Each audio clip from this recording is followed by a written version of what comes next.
Alors, Dominique Bettig, vous êtes psychiatre et également membre de l'UDC. Oui, toujours, oui. Oui. Et je vais vous poser une question sur une votation importante ce dimanche, 27 septembre. Le peuple suisse se prononcera sur l'initiative de limitation qui vise à réguler l'immigration, plus précisément l'immigration de travail, euh, qui vient principalement des pays de l'Union européenne. Quels sont les différents enjeux? Alors, il s'agit en fait d'une bataille qui remonte maintenant à des années entre une partie de la population et de l'économie qui veut garder la main sur la migration de travail, et puis les autres qui poussent à la roue de l'avancée vers l'Union européenne, vers un monde ouvert, une possibilité de migration illimitée. Il y a toujours eu des scores relativement serrés.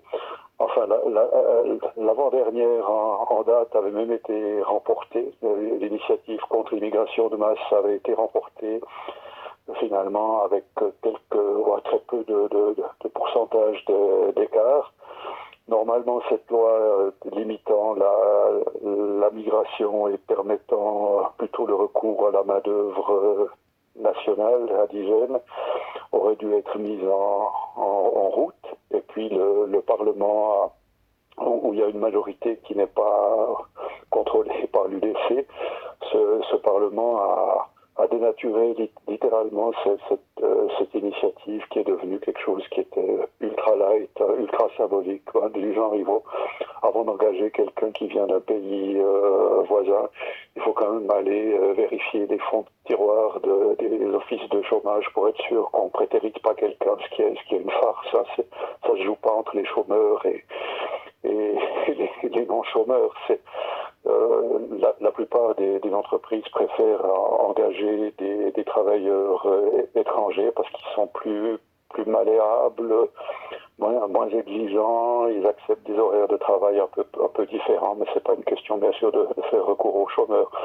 Donc cette histoire a été complètement dénaturée et puis l'UDC, voyant le travail de sape des majorités parlementaires, est revenu à charge, cette fois-ci de manière un peu plus précise, en, en demandant qu'il y ait en fait la résiliation des accords de libre circulation avec l'Union européenne, donc un retour à la politique ancienne des contingents. Enfin, les entreprises pourraient engager les gens dont elles ont besoin et puis pas laisser arriver les chômeurs étrangers de manière massive chez nous. Mais même ça, c'est bien sûr trop.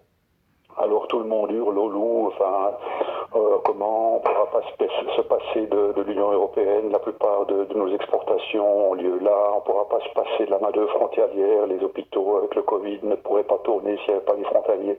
Enfin, on retrouve tous les mêmes thèmes, c'est la fin du monde, si on fâche l'Europe, ils vont résilier les autres accords, c'est la clause guillotine, enfin c'est ce psychodrame.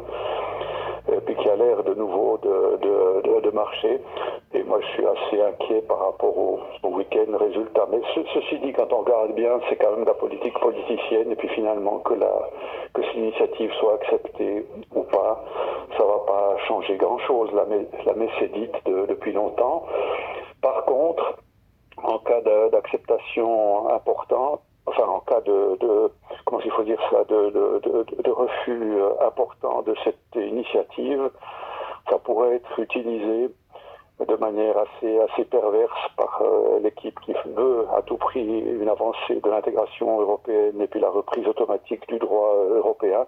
Ce sera certainement le motif pour faire avancer les choses très très vite, puis nous faire accepter aussi le pacte d'immigration et tout ça. Donc c'est pas très important, je dirais, quand on regarde dans le détail, et puis on sait que la mise en application risquerait de toute façon difficile, mais symboliquement, ça va être un coup de force qui permettra peut-être d'activer le processus d'intégration à l'Europe. C'est ça qui est très, très inquiétant. D'accord, ouais. Alors, autre volet de l'immigration, l'asile, cette fois, la filière de l'asile. Le maire de Delémont, chef-lieu du canton du Jura, Damien Chapuis, a a sollicité les autorités fédérales pour que sa ville puisse accueillir des migrants de l'île de Lesbos. Que faut-il penser de cette décision? Je sais pas, il a dû tout à coup avoir une grande soif de migrants, d'arrivée de migrants ou de notoriété publique, où ça fait partie d'un travail de coordination avec la gauche aussi à la perspective de ce week-end électoral. Je crois que M. Chappuis a vraiment besoin que Delémont apparaisse comme une ville en moderne, en pointe, ouverte, etc., etc.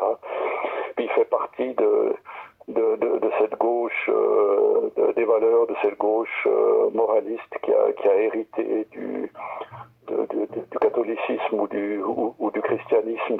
C'est cette vision un peu misérabiliste, paternaliste par rapport aux pauvres migrants, surtout africains, qu'il faut à tout prix aider et accueillir. Enfin, il y a quelque chose d'un petit peu colonial, arrogant, paternaliste, déplacé à mon avis. Je crois que les Africains n'ont pas besoin qu'on les aide, surtout pas comme ça.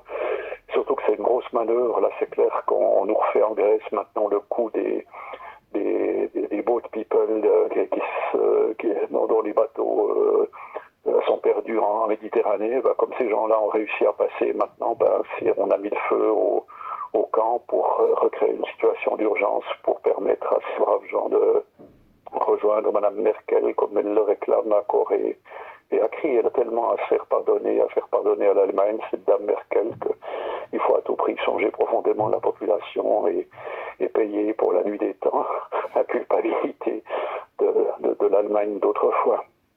D'accord, merci.